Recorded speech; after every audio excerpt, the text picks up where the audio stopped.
Hi, my name is Shirley and I am a certified rap facilitator. I like saying that. I'm very happy and very proud to be in that position. Why? Because I love helping others. One of the best ways to help yourself is to help others. Growing together with others is something that I really enjoy to do. I learn a lot from others, and today I'm hoping that you learn a lot from me. I am going to present to you a very brief overview of the key concepts of WRAP. That's the Wellness Recovery Action Plan. I'm also going to talk about the various components that go into making a WRAP. Well, let's get started. The first key concept of WRAP is hope. Hope is a motivator that allows us to think, feel, and believe that there are very positive things within our reach. Positive people, positive places, and positive things just waiting for us to grab hold on to and live, live freely, live well during our wellness recovery journey. Hope. The second key concept of WRAP is personal responsibility. You are the expert on you. No one can write your rap but you. Very important thing. And you'll hear me say that a lot too. Very important thing. What's more important than you? Personal responsibility, being the expert on you. The next key concept of rap, education. Education is important because knowledge gives us power. And as things change and things stay the same but need to change, some things are the same and are quite well, really benefit us. But there are some things that come into our lives and we don't understand it. This is where education comes in. You look it up, get on the computer, or you talk to your doctor and ask questions that you may have. Just do research on whatever it is you want to know. That way, whenever you make a decision, it's a well informed decision. That's education. The next key concept of RAP is self advocacy. Very, very important thing. It's okay to have others advocate for you, but it's a special thing when you learn to advocate for yourself. You have rights, so why not exercise those rights? Self advocacy means that you know how to square your shoulders back, approach whoever it is that has whatever you need, and let them know very calmly and clearly, making that request for what you need and actually getting what it is you need. Self advocacy. The final key concept of RAP is support. I just mentioned having someone to advocate for you. That would be a supporter. It's very important to know that supporters are to be people who have your best interests in mind. They won't judge you, won't trick you up, and when you're feeling good, deliberately do something to make you feel bad. That's not a supporter. A supporter is someone, like I said, who has your best interest in mind, honestly and earnestly cares about you. You're very important to this person. That's a supporter. So those are the five key concepts of RAP. Hope, personal responsibility, education, self-advocacy, and support. Well, let's dive into the meat of RAP. There are so many components that go into RAP, as I mentioned before. The first thing being the wellness toolbox. It's the wellness toolbox. Then there's the daily maintenance plan. Then there's triggers. And along with triggers, you're going to need a triggers action plan. Then there's early warning signs, and you'll need an early warning signs action plan. Next, when things are breaking down. And you're right, you're going to need a when things are breaking down action plan. Then finally, we get to that difficult stage, crises. Need a crisis plan. And you'll need a post crisis plan. So let's wind this all the way back and we'll start with the wellness toolbox. The wellness toolbox are things that you do that help you to maintain your wellness. It's also things that you do that when you're not feeling so well will help you to get well, feel better. These tools can be very simple, safe, free things. And there's a lot of them. You can make a long list. Something very simple, safe, and free as going for a walk or writing in your journal, listening to music. There are several things, and you may have a list that would be very unique from someone else, even my list. And you may have some things that you can share with someone, and you both have the same thing on the list. That is the wellness toolbox. Very, very, very good stuff there. Okay, we're going to move on to the daily maintenance plan. There are 3 parts to the daily maintenance plan. One being what I'm like when I feel well. Why is that so important? Because your supporters need to know when you are back to your old self. Not old as in years, but hey, it's me again. I'm feeling good. I'm fine. I'm balanced. Back to your old self. So that's the first thing. How I feel when I feel well. That's a list that you're going to make. Maybe you're cheerful, talkative, or maybe you're not so talkative, but you're paying attention. Just this list, all about you.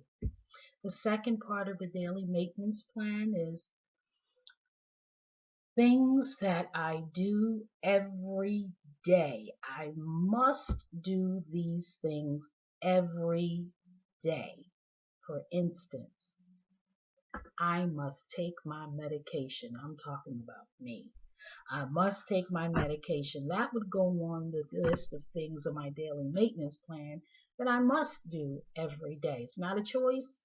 I must do this to maintain my wellness. The third thing on the daily maintenance plan is reminders. Reminders are those things that you choose to do every once in a while, like go get a manicure, pedicure, or go play ball with the fellas, or go to the hair salon and get your hair done every 2 weeks. Well, not me. I go to the barber. You get the sense of what I mean. So that's the daily maintenance plan and the 3 parts of the daily maintenance plan. So now we're moving on to triggers. Triggers are external events or occurrences that kind of take us off balance, make us feel uncomfortable, like something's not quite right, something just happened and it's making me think about some negative things in the past and I just don't feel, too good right now. I just feel a little iffy, triggers. Maybe you feel like you just don't feel like talking right now. I can't put my finger on it, but I'm okay, but I don't feel like talking right now. Give me a minute. Well, that minute means you need a triggers action plan. And what you're going to do is look into that daily maintenance list you have and incorporate, do something on that daily maintenance list to make you feel better after you've experienced that trigger. Okay? The triggers action plan. The next thing is early warning signs. Now, early warning signs is a response to a trigger. It could be something like you're feeling a little anxious or you forget things, getting a little bit worse than just knowing with that trigger that something's not right. Well, here we are with an early warning sign now. and it's getting a little bit worse than what it was, and you're realizing that I just changed a little bit again, and now I'm a little, have some anxiety going on. Well, what are you going to do? Yep, early warning sign action plan. Now, this is going to be a little bit more detailed than doing something on the daily maintenance list, but that's what you're going to do first. Go right back to that daily maintenance list, but you're also going to do something else like peer counseling. You're going to reach out to someone, a peer counselor. That's just someone who's your peer, who you go back and forth with from time to time and talk things over, and they help you through a little time, that you're not having a little bad time that you're having. And then in turn, they may call you and you help that peer out with a bad time that they're having. That's the peer counseling component. So you're layering with the early warning signs action plan. You're doing some layering here with your daily maintenance list. You're using that, and you're going to layer it with something like peer counseling. Then what you're going to do is maybe get some rest. Maybe that's what you need to do after you talk to your peer counselors. Just take a nice nap and catch up on some rest. And that may help you feel better. If not, there are some other things that you can put into your action plan, your early warning sign action plan to help you feel better. Now we're moving on to when things are breaking down. And it means exactly that. You're moving closer to a crisis. You're not at that crisis point, but you're headed that way. Things are getting a little bit more serious and honestly getting a little dangerous. And you know that it is. So, you need a when things are breaking down action plan. And what does that mean? That means you're going to do very specific things, give people very clear instructions, like I must do this to start feeling better. It's not a choice in here. This one thing, I have to do that. And you're going to maybe arrange for someone to come spend the night with you, just to be with you.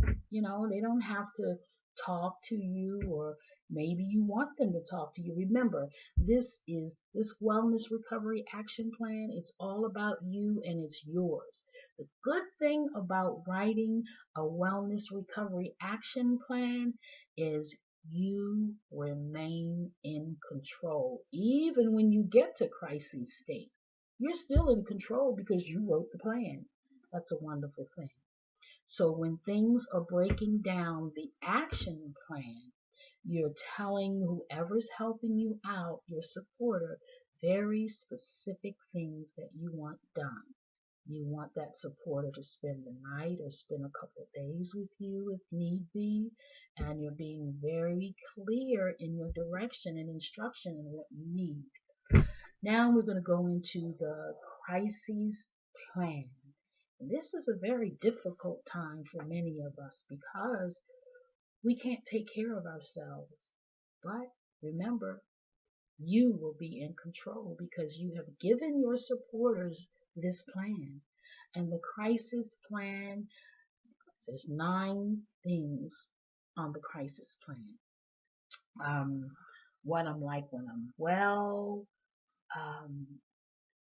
what I'm like when I'm well, indicators that mean I really need someone to take over, healthcare contacts, medication, the right dosage, the right times to take those medications, contacts, your healthcare contacts, doctors' phone numbers, hospital phone numbers. Oh, which hospital you want to go to, what hospital you don't want to go to.